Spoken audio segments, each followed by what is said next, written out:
Do you know someone who's made a mark on the Marana community?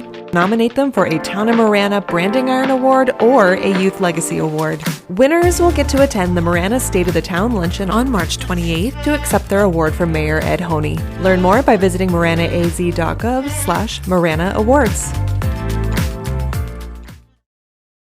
Come wish Marana a happy birthday at the annual Marana Founders Day Parade and festivities. Enjoy live music, historical and cultural attractions, and the biggest little parade in Arizona.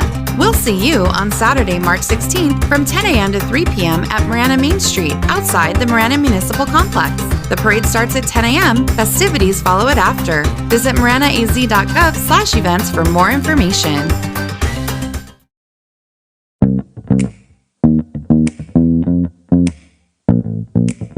Welcome to Real Talk with the Town, where I sit down with the Marana staff to answer your burning questions about our beautiful community. My name is Terry Rozema, and I'm the town manager for the town, so let's get started.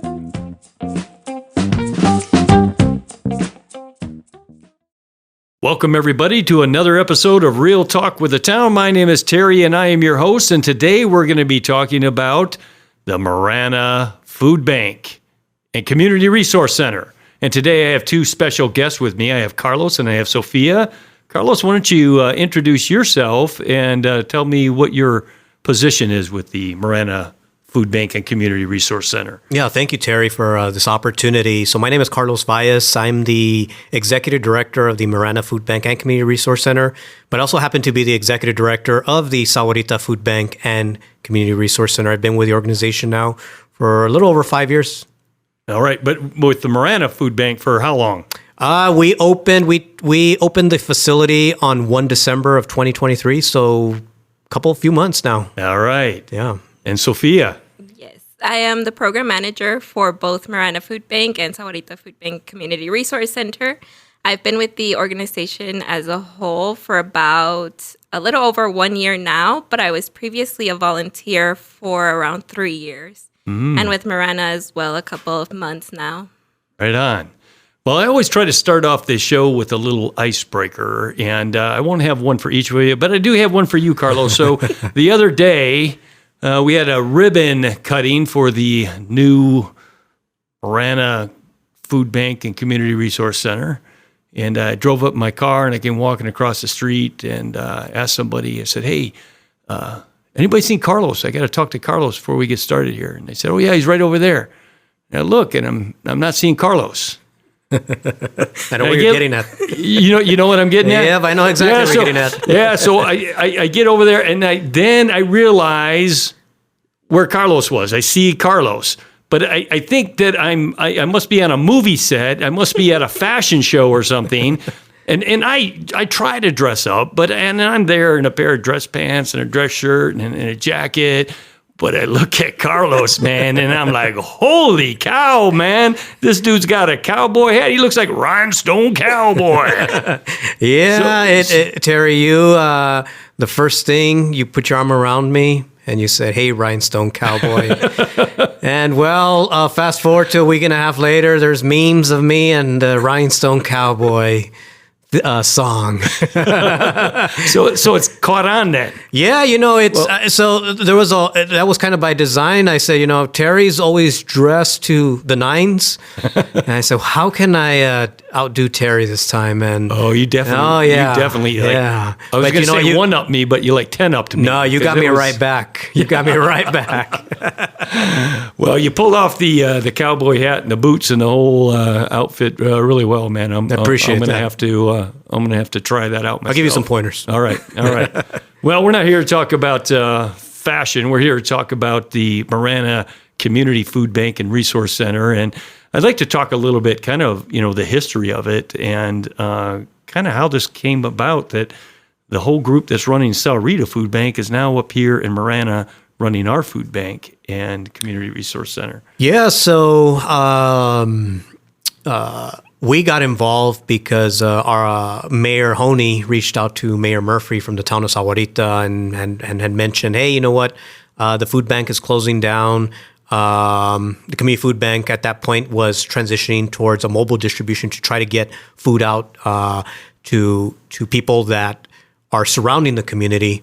And so that was a big focus, and it's a much needed resource. So it was great that they were doing that, but the town of Marana wanted the food bank that has been in existence since 1952 continuously operationally, whether it was one entity, another entity. I know the mayor was a little bit shaken, and also I know some council members were upset because the I need can is attest great. to that, And Carlos. yeah, I know you can, Terry. And we connected with you, the mayor, and a couple council members, and we met at the State of the Town for Sahuarita, and after you came for a tour, and I think your eyes all just gleaned what we're offering.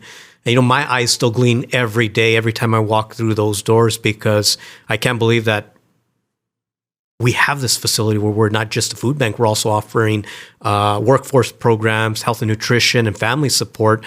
So I know council member officer had mentioned, this is what we've been wanting in Marana for the last 10 years, and you're doing this.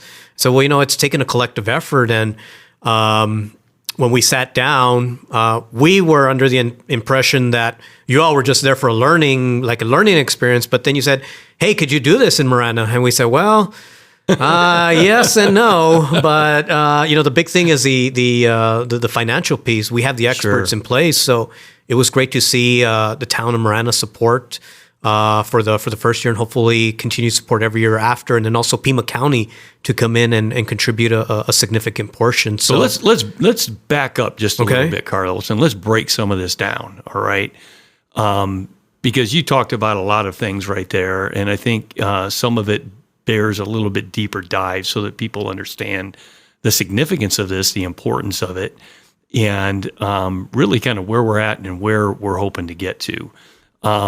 So you mentioned something, that the Marana Community Food Bank has been in existence continuously since 1952. And that's based on research, what we've done, 1952. So that's impressive in and of itself. And the council got concerned because the organization that was running the food bank here was essentially going to close the doors of the food bank and deliver food in a different way. Yes. And that was a model that they felt was going to work for this community. Our elected officials didn't like that idea. They wanted this thing to keep going and to be open, and they wanted somebody else to come in and run it. Totally Correct. get that, totally understand it. Mm-hmm. So we have a meeting with you guys, and I got to tell you, the facility you guys have down there and the show that Sofia and you put on for us, taking us through the tour of the facility and showing us not only the food end of things and how people get to come in. So, and I want you to talk about that. Actually, let's talk about that right now. The delivery of food to people. It's not, hey, you sit out in your car and somebody brings you a box. Yeah. So tell us about the way you deliver food to people. It's a dignified approach, and it's something that during the pandemic, we were just doing a drive-through distribution model. Just, here you go, here's a box, here's a box, here's a box. But one of my personal goals was let people come in, select their own items, because then it takes coming to a food bank. It's not a hand down. They're able to select items that they want. There's less waste because, they might not want squash. Somebody else might want squash. So then people are taking the things that they're going to be consuming. Is it also a thing of dignity, though? Yeah, in respect? And Sofia could touch on this, really the dignified portion. Yeah, Sofia. We're really a client choice model in Sahuarita. So what we want is for people to come in and feel like they're experiencing a grocery store, not a food bank. Yeah. They're coming in. And it looks like a grocery store. It's set up like a grocery store. We have deli items. We have milk and eggs. Produce are laid out every day. Bread, meats, anything that you see in there, it's for the families to take. Yeah. And they're choosing the items that they're going to use to cook. They're not going to waste. They're not going to their neighbors. They're not going in the garbage because they don't use them. Instead, it's providing food that they will really be utilizing for their families, so that way it can become more of a grocery store. It becomes this thing of, I want to be able to make the foods that I like and that my family like, and not just a box of random things that somebody else put together for you. So you mentioned that that's the model you have in Sahuarita. What about the model you have in Marana? We didn't want to disturb what was already in place. Okay. So we do have a drive-through model right now, and we're hoping to implement one client choice day a week. So instead of taking away the hours of the drive-through right now, we're going to add hours onto one day where the clients can come in and choose the food that they're taking. So that's by client choice. That's what you mean. Yes. Clients just get to come into the building and actually walk through with a cart and pick their own groceries. Yes. Man, I got to tell you, I love that. Me too. Yeah. People come to the food bank and their heads are down. They don't want to be seen. And I'll pull perfect examples of the food bank coming to the assistance of even not just poor people.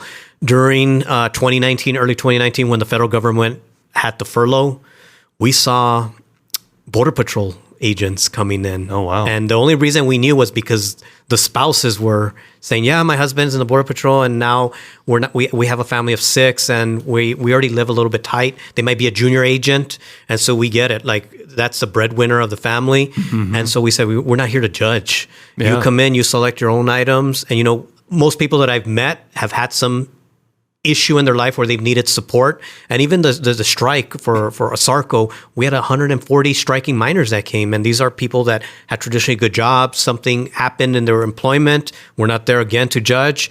We have the food and the resources to embrace everyone in the community. Yeah.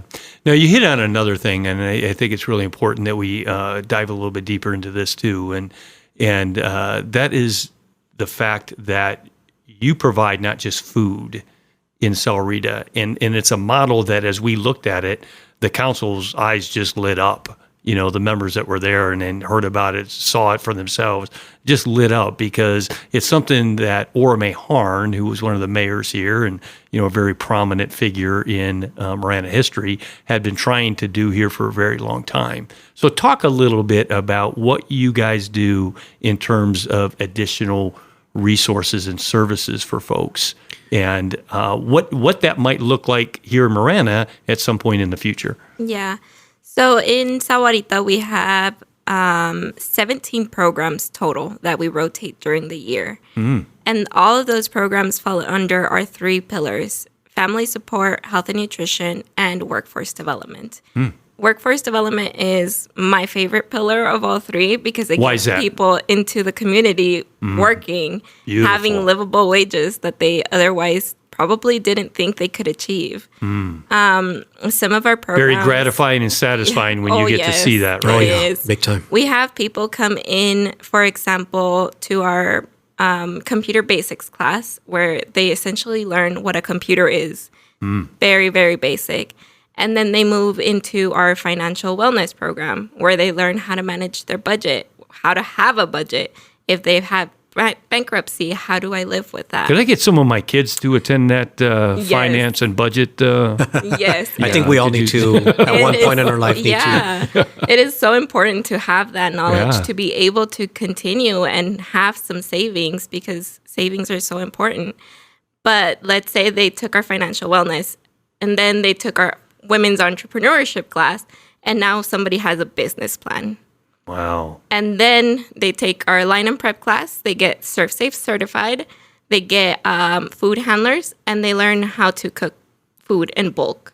Wow. And now somebody is opening a food truck because they had all of those classes, they used them as tools, and that's a real story. That's a story of that's one a of our legitimate clients. actual. That is a legitimate you got story. you got a name and a person attached. And not that you're going to say it, but there's somebody that you're actually thinking about that went through the program and actually opened their own food truck. Yeah, that's fantastic. So the drop the mic and walk out of the room, Sophia. This is it, Terry. We're we had out. 22 individuals that were food bank clients that went on to greater, bigger opportunities. Wow. Because we had these types of programs, and we don't attempt to do everything, but we work with partners to ensure that there are opportunities for someone. They might come in and say, hey, they want to become an automotive mechanic. Through PCC, there's an awesome automotive technology program, and we have a Pima County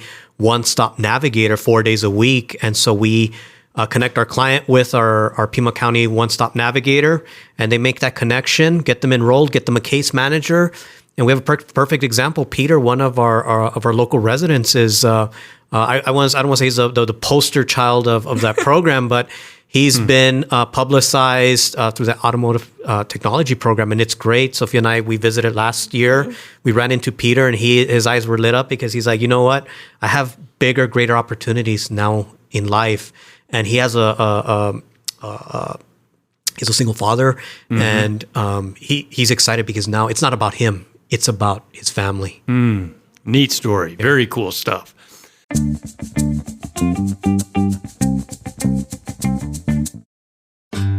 Dust off your camping gear and spend a night under the stars at Orame Harn District Park starting April 20th through the following morning. Enjoy kid activities, a free movie, educational exhibits, s'mores, and a cowboy sing-along around the campfire. Earn prizes by participating in the tent decoration contest. This year's theme is The Wonder of Flight, brought to you in partnership with Marana Regional Airport. For more information, visit maranaaz.gov/recreation. People lose their valuables every day simply because they forget to lock their car doors. Don't be another statistic. Remove all your belongings anytime you leave your car, including valuables and weapons. This is a message from the Marana Police Department, reminding all residents to lock it or lose it. Hi, I'm Frank, and I'm a Marana resident. It's time to reactivate your social and fitness lifestyle. The Marana Senior Program offers a variety of services and recreation opportunities for active adults ages 50 plus. Member benefits include access to exercise classes, a fitness center that's really equipped, parties, and much more. Get a 5-day free pass of activities to use within a 30-day span. Visit maranaaz.gov/Teen Senior for more information.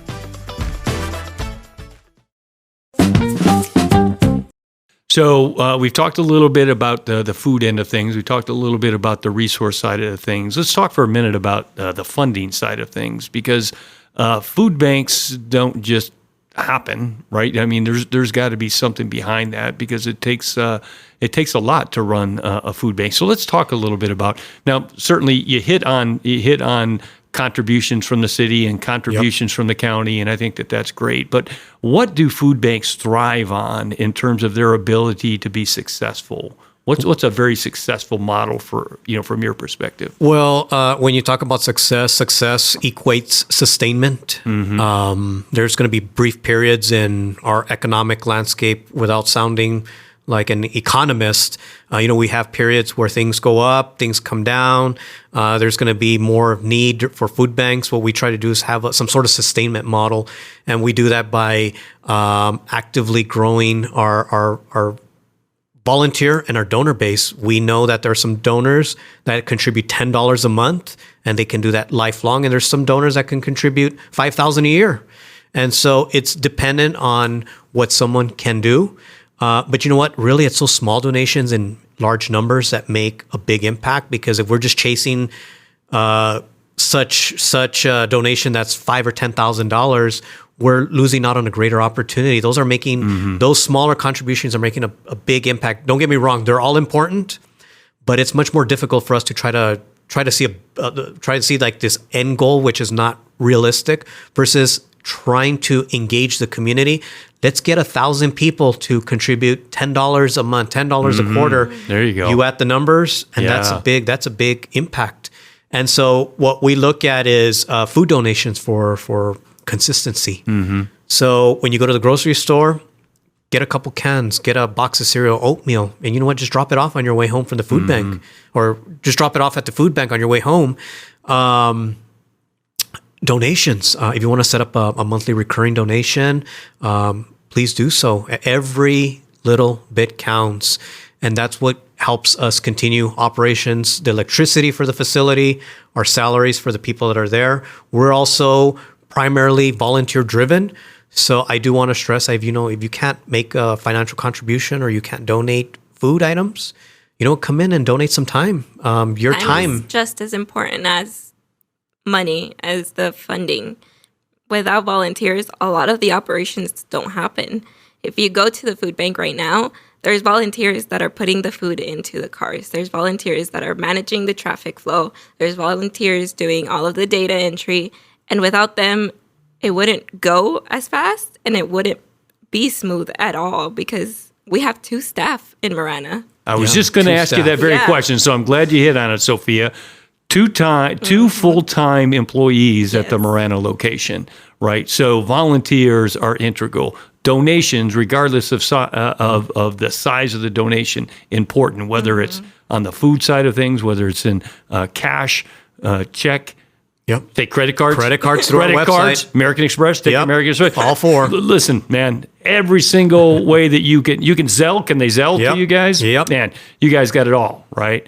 So important for our listeners to know and understand that the food bank impacts people in our community that are, quite frankly, in need. And I think that's a great humanitarian thing to be able to do, is to help another person in need. I want to jump back to something, Sophia, and you hit on it quite a bit. So I'm going to come back to you here and ask you this question. Doing a lot of cool things on the resource side of down in Sahuarita. How long do you think it will be before we start to do some of those things up here in Marana? We've already started. Did you hear that? We have our Vita tax site. That is something that happened annually before we even came over, and it's continuing through this year. So that is taking place right now. If you need your taxes done, please give us a call. We're also, we have a Pima County One-Stop Navigator on site on Wednesdays, and that just helps with any other resource that you can't connect to by yourself. Reaching the county can be difficult. If you have somebody that can connect you directly, it makes it that much easier because the resources are there. They just take a little time. We're also planning in November, we got approved to become a post-secondary institution. We're called the Sahuaro Skill Center, so people can receive certifications. Right now, we're working to get a phlebotomy program started here in Marana for the Northwest Hospital. It's not set in stone yet, but it is going to happen. And that'll train phlebotomists for the hospital. And then which they are in desperate need of. I happen to know that. There is a lot of turnover in phlebotomy because it's used as a stepping stone. So if we can get phlebotomists to Northwest, it'll help them and it'll help us put some people into the workforce. And then in probably early fiscal year next year, we will start some of our computer classes. So that entails computer basics and Microsoft Word and Excel. We also want to start some after-school programs for the kids because there's a lot of schools nearby where the food bank is. So if we can have something like Lego robotics or 3D printing, which is something we do down in Sahuarita, it's something we're very interested in having, and that'll just be open to the community. Wow. Great work already. I mean, you've only been open now for a short period of time, and you already have all these programs that are in the works or up and running. That's impressive. So let me ask you this. Let's talk numbers here a minute about families. How many families would you say? Like 10, 12 families a week you're serving here in Marana? What are the numbers? What do they look like? So I'll give you a ballpark. We served in the neighborhood of 1,200 families for the month of December. What? 1,200? 1,200 families. And in January, it was about 1,400 families.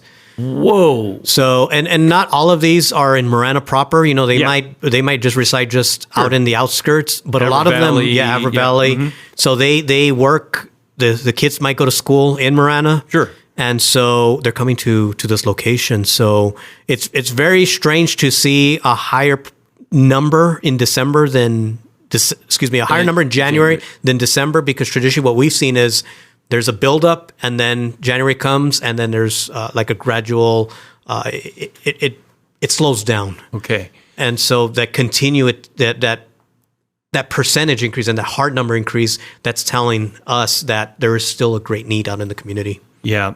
Now I have to confess something. I knew the number was much higher than 12. We wish it was 12. Yeah. Like really. Yeah. But and I knew it was in the 1,000, around 1,000, 1,200, 1,400 people. You know why I think that's important for people to hear on the show? I think it's important because it truly shows there's a tremendous need. And there's 60,000 plus residents in Marana proper, and more than that in the surrounding areas. So there's plenty of people here in this community to be able to help out those 1,200 families that are in need.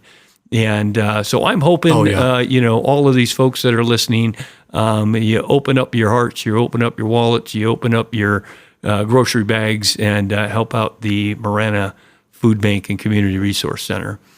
Really appreciate you guys. But before we go and move on to anything to conclude, I want to move on to something else real quick, because I want to hear this from both of you, because I've just been so incredibly impressed with your approach to the work that you do. And so I want to hear from you on a personal level. And Sofia, I'll start with you about what drives you when it comes to doing the work it is that you do. Well, Terry, I think because I started as a volunteer, it's that much more meaningful for me. I worked very close to clients when I was volunteering. I was doing client intake. So I was hearing all of their stories about why they were coming to the food bank, why they were there, what they needed, if they needed additional resources, what could we do to help them. And I started volunteering alongside my mom. So it was very special. Your mom that looks like your sister, Yes, that mom? That mom. Yeah, I met her. She told me she was your mom. I'm like, no way. That is my mom. Yeah. So it's been a special place for me. That was my first experience with a nonprofit. And now I'm doing a master's in nonprofit management. Oh, so that's awesome. Yeah, it's become this, I don't know, an entire part of my life has been because of the food bank. It's your purpose. It is. Yeah. And when I graduated in 2022 from the U of A with a bachelor's. Are you asking me or are you telling me? I think time has flown by. Let me just say that. I graduated with family studies and human development. So I knew I wanted to do something for the community. I didn't know what it was.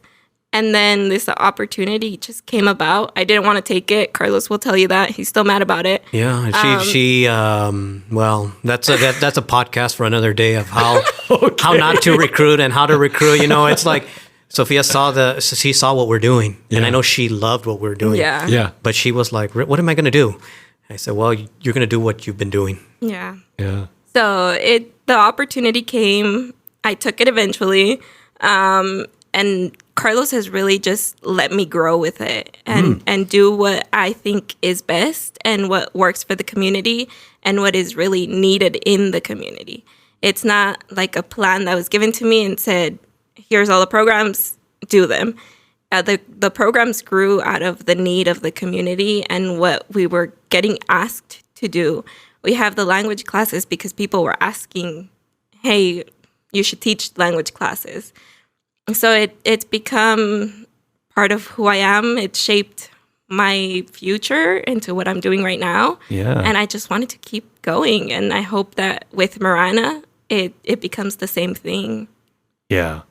Thanks for sharing that. Yeah. I mean, that was very personal. I recognize that, and I appreciate it. Of and course. I know that's It makes that's me happy. straight from the heart. Yes. So, yeah, greatly appreciated. Now, Carlos, this is a guy who, quite frankly, he lacks passion for what he does.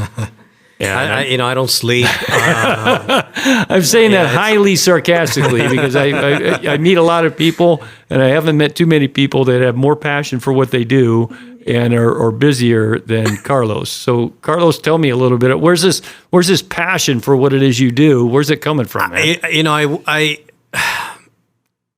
I almost feel like I need to get my get up because Sofia really set the stage as far as she did. Yeah. So I'll just share a background, my personal background. I'm not originally from Arizona. I'm originally from Texas. I was in the Air Force. That's where the cowboy hat. Yeah, that's where the cowboy hat was. From, and man. you know what? My horse got left somewhere on I-10. But I'm a veteran. of the Iraqi war. I got stationed here, and my family and I, we decided to stay here because we love the area and we love the people. We feel that Arizona, there's so much opportunity. There's just the people are wonderful. It's a great community. And so I was working as a defense contractor after I got out. And so the nonprofit world was never a thought. And so I was working part-time for another nonprofit. And then I saw the value that nonprofits, it's not about what you're bringing home, but it's what you're delivering to those people that you're helping. Ooh, I like that. And so for me, that was my payment. Because if I'm just trying to chase a dollar, I'm never going to be happy in life. But if I can find an opportunity that I can earn a decent wage, but then also more importantly, do something that's fulfilling, not just for myself, but for my community, then that's where I want to be. And so, over 5 years ago, I applied for this job. I went in for an interview the day after Thanksgiving in 2018. They said, hey, you want to run a food bank? They showed me a closet, and I said, yeah, this is going to be easy.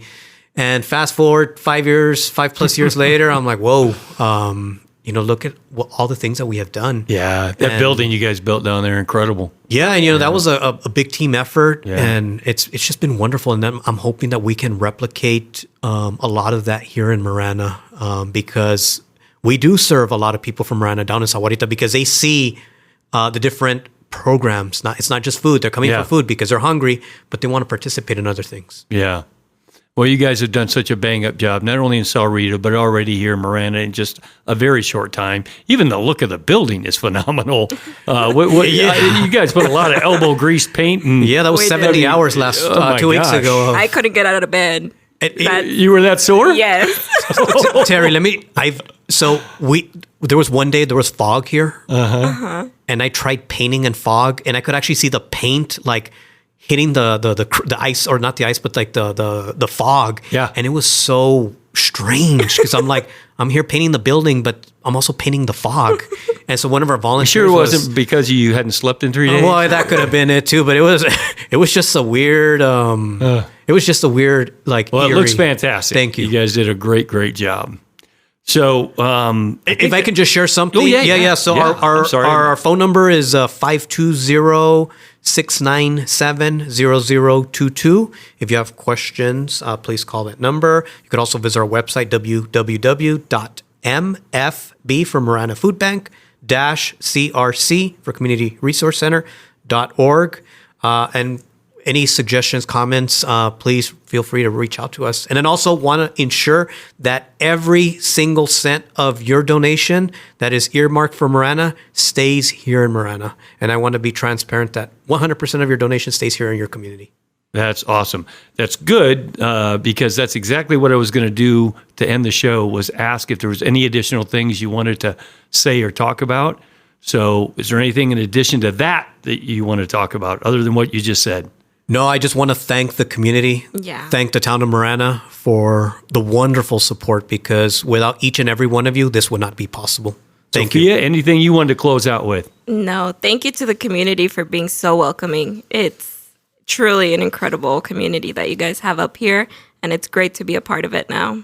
Well, you heard it, Marana. We're a wonderful community, and you guys have really helped out the Marana Food Bank and Community Resource Center already. We're asking for your continued support, donations. They need them continuously. It's not a one-time thing. So please take the opportunity to donate time, money, whatever the case may be, whatever you can afford. Greatly appreciated. Thank you so much, Carlos and Sofia, for being here on the show. And thank you, listeners, for being with us once again. Until next time. Submit your questions by visiting maranaaz.gov/realtalk, and we'll answer them right here. To receive notifications for new releases, remember to click subscribe wherever you get your podcasts. Also, please follow the town on Facebook, Twitter, and Instagram to stay up to date on current news and events.